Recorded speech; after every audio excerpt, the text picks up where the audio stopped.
Azərbaycan Respublikasının 2027-2030-cu illərdə sosial-iqtisadi inkişaf strategiyası və Azərbaycan Respublikasının işğaldan azad edilmiş ərazilərinə böyük qayıdışa dair ikinci dövlət proqramı hazırlanacaq. Prezident İlham Əliyev bununla bağlı sərəncam imzalayıb. Sərəncama əsasən Nazirlər Kabinetinə Azərbaycan Respublikasının 2027-2030-cu illərdə sosial-iqtisadi inkişaf strategiyasının və Azərbaycan Respublikasının işğaldan azad edilmiş ərazilərinə böyük qayıdışa dair ikinci dövlət proqramının layihələrini, habelə həmin layihələrdə nəzərdə tutulmuş tədbirlərin həyata keçirilməsi üçün zəruri maliyyə vəsaitinin həcminə və maliyyələşmə mənbələrinə dair təkliflərini 9 ay müddətində hazırlayıb Azərbaycan Respublikasının prezidentinə təqdim etmək tapşırılıb. Sərəncama əsasən Nazirlər Kabineti nəzərdə tutulan layihələr hazırlanarkən 2027-2030-cu illərdə hazırlanması planlaşdırılan dövlət proqramlarının, strategiyaların, milli fəaliyyət planlarının,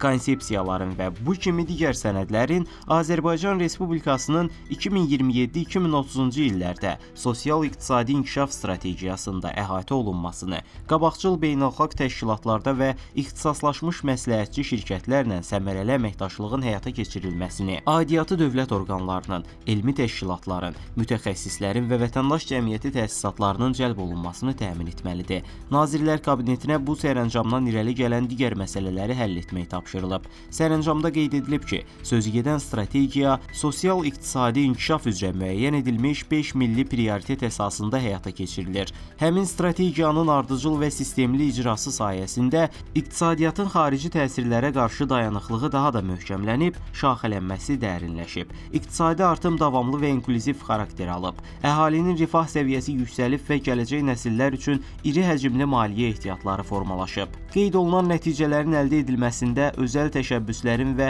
investisiyaların cəlbinin təşviqi, biznes mühitinin əlverişliliyinin dəstəklənməsi, qlobal bazarlara çıxış imkanlarının genişləndirilməsi, eləcə də rəqəmsallaşma və insan kapitalının inkişafı mühüm rol oynayıb. Bununla yanaşı işğaldan azad edilmiş ərazilərin bərpası və iqtisadi fəaliyyətə reinteqrasiyası, əhalinin öz yurdlarına təhlükəsiz şəkildə qayıtması, habelə Qarabağ və Şərqi Zəngəzurda dayanıqlı məskunlaşmanın və məşğulluğun təmin olunması istiqamətində görülən işlər böyük qayıdış prosesini ölkənin sosial-iqtisadi inkişafında qazanılan nailiyyətlərin ayrılmaz tərkib hissəsinə çevirib.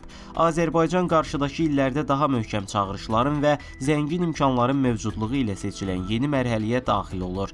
Bu mərhələ qlobal iqtisadi qütbləşmənin dərinləşməsi, texnoloji tərəqqinin sürətlənməsi, eləcə də süni intellekt əsaslı texnologiyaların geniş tətbiqi ilə səciyyələnir. Qərbi Azərbaycan icmasında İrəvanın Ermənistana güzəştə gedilməsi mövzusunda dəyirmi masa keçirildi. Tədbirdə Qərbi Azərbaycan icmasının idarə heyətinin sədri, Milli Məclisin deputatı Əziz Ələkbərli 28 may müstəqillik günü münasibəti ilə iştirakçıları təbrik edib. O bildirib ki, xalqımızın tarixində baş verən faciələrin əsas səbəblərindən biri 28 aprel 1920-ci ildə milli dövlətçiliyin itirilməsi olub. Əziz Ələkbərli İrəvanın ermənilərə güzəştə gedilməsini tariximizin ən böyük strateji və siyasi səhvlərindən biri kimi qiymətləndirdi və bu məsələnin dövlətçilik baxımından ciddi nəticələr doğurduğunu vurğuladı. Daha sonra tarix elmləri doktoru, dosent, Milli Məclisin deputatı Vasif Qafarov çıxışında arxivlərdə Batum konfransında aparılmış danışıqların ümumi protokollarının olmadığını, əsas məlumatların Türkiyə nümayəndə heyətinin öz paytaxtı ilə apardıqları yazışmalardan əldə edildiyini bildirdi. O, Ermənistan dövlətinin yaranması və İrəvan şəhərinin bu dövlətə verilməsi ilə bağlı arxiv sənədlərin məzmunu barədə ətraflı məlumat verdi. Sonra çıxış edən Qərbi Azərbaycan icmasının idarə heyətinin sədr müavini, Milli Məclisin deputatı Qaya Məmmədov sözügedən qərarın hüquq və siyasi nəticələri barədə danışdı. O bildirdi ki, İrəvanın güzəştə gedilməsi barədə qərarın qəbulu zamanı əhalinin rəyi öyrənilməyib və yetərsay olmayıb. Bu baxımdan həmin qərarın hüquqi qüvvəsi sual altındadır. Bundan başqa dövlətlər arasında ərazi dəyişikliyi və sərhədlər məsələsinin beynəlxalq müqavilələrlə tənzimlənməli olduğunu qeyd edən Qaya Məmmədov, ölkədaxili sənəd olan Milli Şuranın sözügedən qərarının Azərbaycan Xalq Cümhuriyyəti və onun varisi olan Azərbaycan Respublikası üçün İrəvan şəhərinin Ermənistanın ərazisi kimi tanınması ilə bağlı heç bir beynəlxalq hüquqi öhdəlik yaratmadığını vurğuladı. Qaya Məmmədov əlavə etdi ki, sərhədlər məsələlərini qismən tənzimləyən 4 iyun 1918-ci il Batum müqaviləsinin şərtlərini Ermənistanın kobud şəkildə pozması və sonra isə müqavilə sazişlərin ümumiyyətlə ratifikasiya edilməməsi Ermənistanın ərazisi və sərhədləri ilə bağlı beynəlxalq hüquqi əsasları daha da zəiflədib. Müzakirələr zamanı Qərbi Azərbaycan icmasının aparat rəhbəri Qalib Qasımov və Qərbi Azərbaycan İcması Qadınlar Şurasının sədri, Milli Məclisin deputatı Məlahət İbrahim qızı mövzu ilə bağlı suallar ünvanladılar. Çıxışçılar sualları cavablandırdılar. Tədbir mövzu ətrafında səsləndirilən fikirlərin qarşılıqlı müzakirəsi ilə davam etdirildi və tarixi, hüquqi baxımdan yanaşmalar fonunda yekunlaşdırıldı. Azərbaycanın Müdafiə Nazirliyi Ermənistan Müdafiə Nazirliyinin iddiaları ilə bağlı məlumat yayıb. Bu barədə Müdafiə Nazirliyindən məlumat verilib. Bildirilib ki, mayın 30-da gecə 00:10-dan 1-ədək Azərbaycan ordusunun bölmələrinin güya Xəznəvar yaşayış məntəqəsi istiqamətindən atəş açması nəticəsində yaşayış evinə ziyan dəyməsi və bir xırda buynuzlu heyvanın tələf olması barədə Ermənistan Müdafiə Nazirliyinin yaydığı məlumat tamamilə yalandır. Bir daha bildiririk ki, Azərbaycan ordusunun bölmələri mülki əhalini və mülki obyektləri heç zaman hədəf almır. Amerika Birləşmiş Ştatları Dövlət Departamentinin Avropa məsələləri üzrə müavin köməkçisi Joshua Haq və Avropa üzrə baş müşaviri Wyatt Toelkeni Azərbaycanda səfərdədir.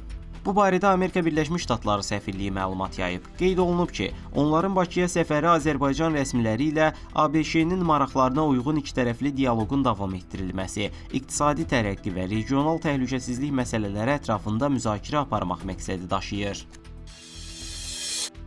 Biz artıq Cənubi Qafqazda sülh və əmin-amanlıq görmək istəyirik. Bu barədə Türkiyə Prezidenti Rəcəb Tayyib Ərdoğan Azərbaycandan qayıdarkən jurnalistlərə müsahibəsində bildirib. Regionda daimi sülhün mövcudluğu hamının xeyrinə olacaq. Biz şadıq ki, Azərbaycan və Ermənistan arasında sülh artıq üfüqdədir və bundan məmnunuq. Bu prosesi yaxından izləyirik. Lazımi töhfəni veririk. Əldə olunacaq sülh Azərbaycan, Ermənistan və ölkəmiz üçün də dəyərli olacaq. Biz də Ermənistanla diqqətli bir normallaşma prosesini yaşayırıq. Həm sülhdən, həm də normallaşmadan ölkələrimizin fayda qazanacağını da görəcəyik. Odur ki, bununla bağlı zərrə qədər narahatlıq yoxdur. O ki qaldı Zəngəzur mövzusuna, Zəngəzur dəhlizi Azərbaycan və Naxçıvan üçün təkcə quru yolu deyil, həm də Türkiyə üzərindən Türk dünyasına uzanan yeni inteqrasiya xəttidir. Bu dəhlizin qısa müddətdə açılması Cənubi Qafqazda nəqliyyat və enerji infrastrukturunu gücləndirəcək.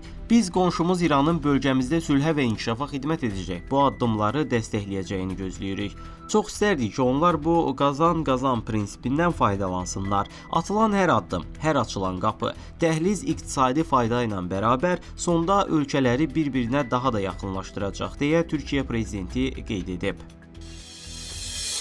Rusiya Xarici İşlər Naziri Sergey Lavrovun Ermənistan səfəri Rusiyanın Zəngəzurda konsulluq açmaq məsələsini həll etməyib. Bu barədə Hraparak qəzeti hakimiyyət dairələrindəki etibarlı mənbələrə istinadən yazıb. Qəzet iddia edir ki, bu ərazidə Rusiyanın konsulluğu açılmaya bilər. Rusiya tərəfi 2023-cü ildən bəri Zəngəzurda konsulluq açmağa çalışır. 2022-ci ildən etibarən Qafan şəhərində artıq İranın konsulluğu fəaliyyət göstərir. Yaxın günlərdə isə Gorusda Fransanın konsulluğu açılacaq. Rusiya tərəfi mayın sonunadək konkret razılaşmanın əldə olunacağını bildirsə də, mənbələrimiz konsulluğun açılmaması üçün hər şeyin ediləcəyini deyir.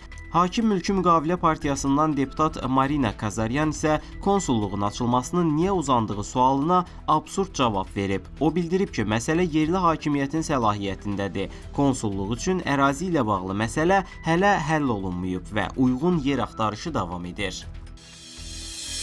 Ermənistanın baş naziri Nikol Paşinyan Facebook hesabında kilsələrlə bağlı paylaşımlar edərək din xadimlərini dini qaydaları pozmaqda ittiham edib. Həmçinin Paşinyan paylaşımında hazırda rəsmi nikahda olmamasının bəzi şəxsləri narahat etdiyini vurğulayıb və bildirib ki, din xadimlərimizin yarısı eyni vəziyyətdədir və bu heç kəsi narahat etmir. Xatırladaq ki, Nikol Paşinyan ötən ilin dekabrında Anna Akopyanla nə dini, nə də rəsmi nikahının olduğunu açıqlamışdı. Bu zaman o onların münasibətini övladlarının möhkəmləndirdiyini qeyd etmişdi. Cütlüyün 28 illik münasibətdən 4 övladı var.